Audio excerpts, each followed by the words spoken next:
PIX11 puts you first. Presented by Jacoby and Meyers, New York's injury lawyers. We live here too.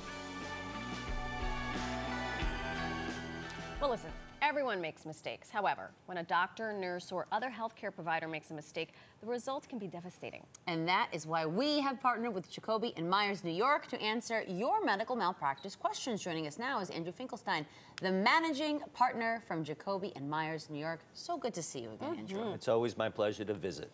Always great to see you. You're always chock full of information. He is. We have some viewer questions. We're going to start up with Nick. Okay. He wants to know, how does the court determine if a healthcare provider's actions were negligent? Well, doctors undergo rigorous training. They're scientists really, and medicine is science. It's something outside the regular ken of a juror.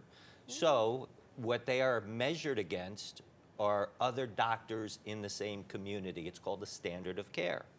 As long as they deliver on the standard of care in the community, then they have satisfied their duty. When they go outside the standard of care, do something a doctor in their community would not do or would have done differently, then they could be responsible for their actions. Okay. All right. It's all about the standard of care. It's all about the same. There you go. It's all about the same. And by the way, you're going to be answering viewer questions. So Sure. that was Nick's. That was from who's Nick. Nick? Our second Yes. question comes from our viewer, Cameron. She says, my soon-to-be father-in-law was told his test results 6 months later to find out he had a 70 to 90% blockage in his heart. Thankfully, he's okay. But if something were to happen to him, would that be considered medical malpractice? Well, first, I'm glad father-in-law is doing well. Right. Sure, And no right, bad first result. and foremost, right. And going back to standard of care, the real question is it within the standard of care to hold back test results for 6 months Oh my gosh. when they're negative? That's an easy answer. No. So there's a violation of the standard of care. But the next part of that has to relate to, was there damage as a result of the medical negligence? And here, fortunately, father-in-law is doing well, so there's no damage. So technically, there was a medical malpractice with no harm or losses. So there really would be no claim. Okay. Which is good. Which is good. Yeah, exactly. The next, we have a medical malpractice question submitted by video from Tina. Let's take a look. I was in an accident about a year ago. One of my injuries involves 5 displaced metatarsal fractures, including a Liz Frank fracture. The doctor chose not to operate, but so now I'm in constant pain and walk with a crutch. How do I hold the doctor accountable for what happened?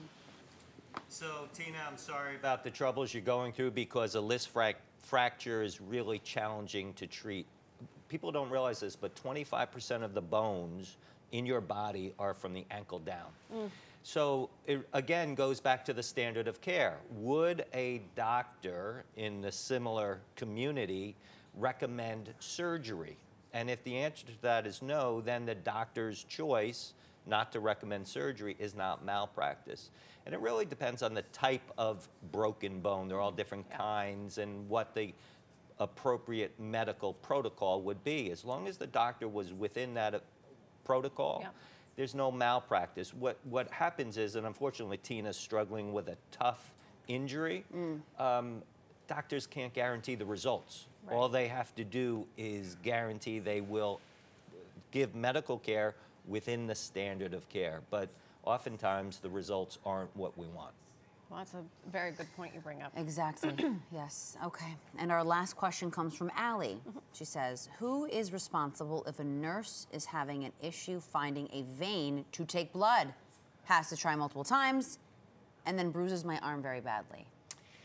So, I hate to... Are we going back to standard of care? You guys can answer this, Wow, right? Marysol. So what would be required is a nurse expert to say that, well, the standard of care is to find the vein on the very first time, which I don't think is the standard of care.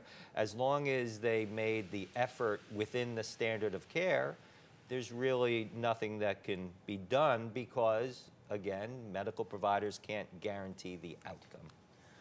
Oh my gosh, that was a lot, but thank you for addressing our viewer questions. Always my pleasure. We appreciate it. I'm sure they appreciate it. And listen, if you think that you may have a medical malpractice question or case, reach out to Jacoby and Meyers, New York at jmlawyer.com or call 877-JM